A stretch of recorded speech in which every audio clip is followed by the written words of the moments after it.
The Tale of Two Bad Mice by Beatrix Potter.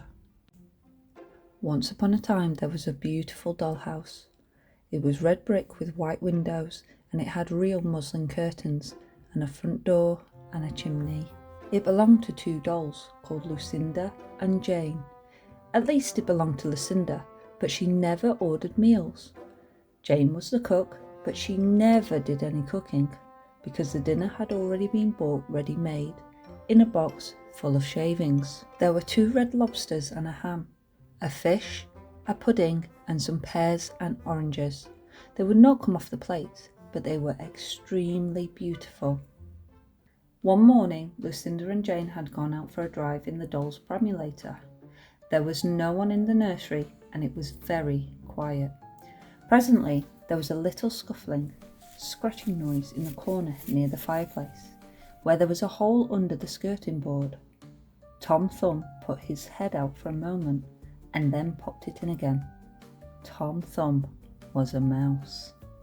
A minute afterwards, Munca, his wife, put her head out too, and when she saw there was no one in the nursery, she ventured out on the oilcloth under the coal box.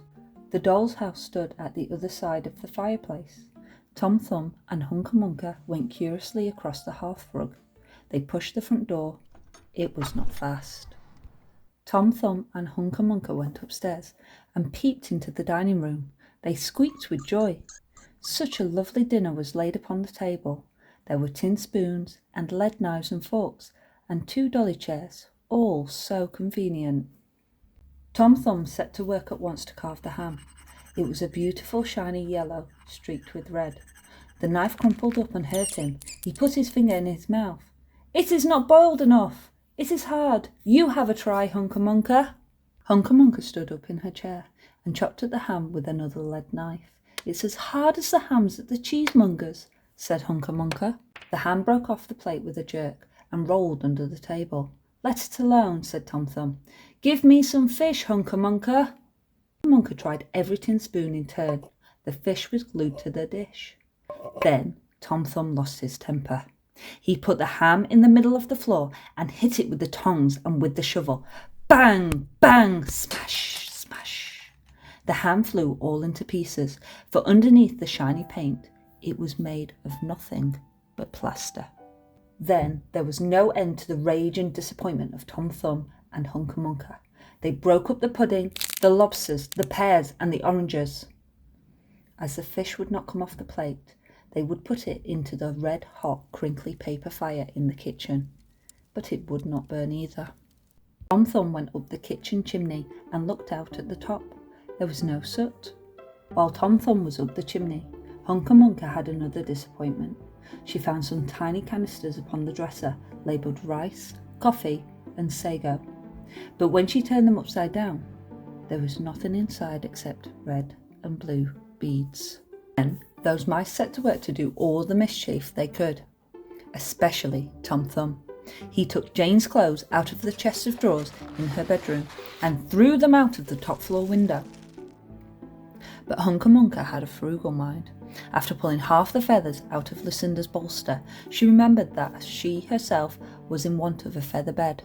With Tom Thumb's assistance, she carried the bolster downstairs and across the hearthrug. It was difficult to squeeze the bolster into the mouse hole, but they managed it somehow. Then Munca went back and fetched a chair, a bookcase, a birdcage, and several small odd and ends.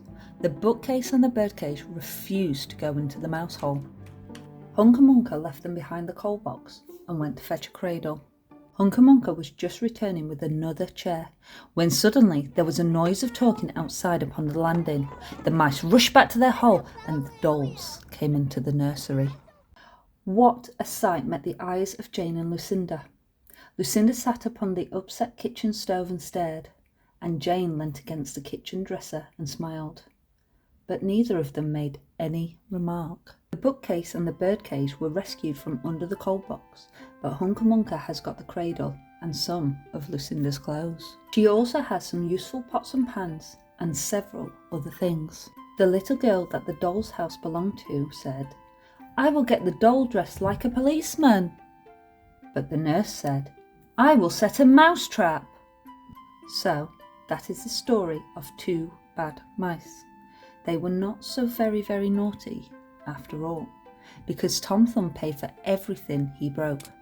He found a crooked sixpence under the hearthrug, and upon Christmas Eve he and Hunca Munca stuffed it into one of the stockings of Lucinda and Jane. Very early every morning, before anybody is awake, Hunca Munca comes with her dustpan and her broom to sweep the doll's house.